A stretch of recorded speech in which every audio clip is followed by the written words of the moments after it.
All right, Communications Minister Samuel Nati George has announced that the deadline for the rollout of 5G in Ghana is now the fourth quarter of this year. He made the announcement during the Q2 briefing of steps the ministry is taking to shape the digital economy in the country. I'm joined by Samuel Dowina, who is founder of Tech Focus 24. Good afternoon to you. So Ghana's nationwide shared 5G network model, is it realistic and sustainable approach considering the resistance from major telcos like MTN?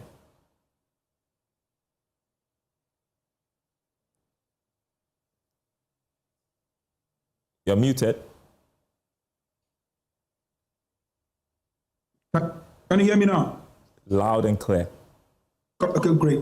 Yeah, so Darrell, so exactly what you said. The minister, you know, the deadline was set sometime last year. The deadline was set at December by the former minister, and then this year the minister told us that the operator NGIC had told them they were going to roll out by June, and then June has passed, and now we are here.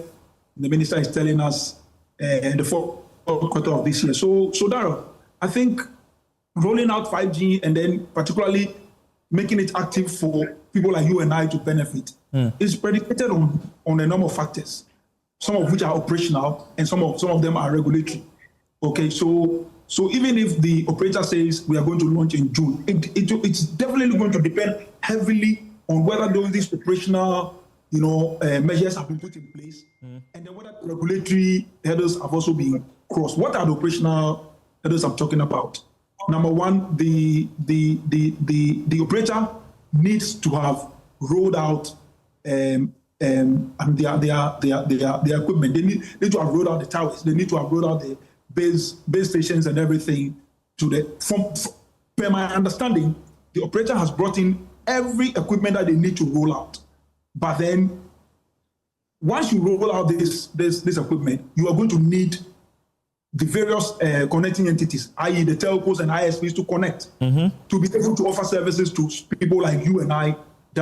Now, if you roll it out and they are not connected, it means you are not going to be getting any service payments. But then once you roll out the equipment, the operator is now going to start paying bills to assemblies, are going to start paying power bills to power companies and all that. So it looks like there is no wisdom in rolling out without, first of all, ensuring that the connecting entities have got the licenses and then the clearance and then the guidelines from the regulator to then be able to go ahead. As I'm speaking to you today, all the connecting entities that we know are supposed to be cleared to then be able to connect, they don't have their clearance yet.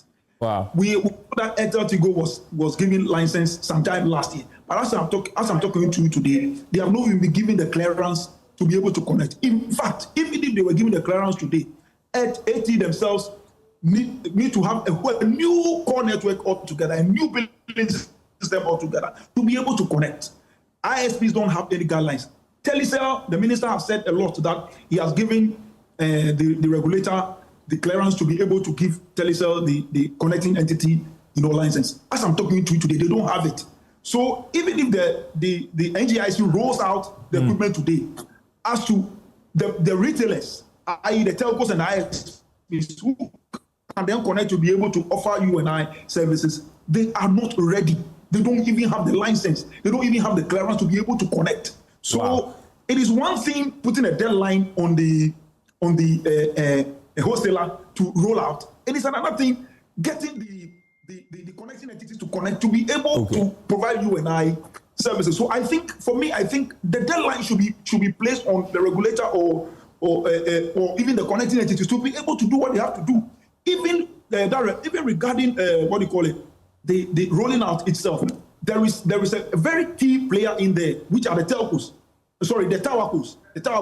Now, the telcos themselves, they have got their own issues with the operator. Why? Because for a long time, people like Telecel and AT Ghana have been owing them billions. In fact, the minister told us that when he took over, a bill of about 1.5 billion was brought to him with respect to AT alone. So now the telcos are even hesitant to work with NGIC because they are afraid that they kind of piling on of bills will come all over again.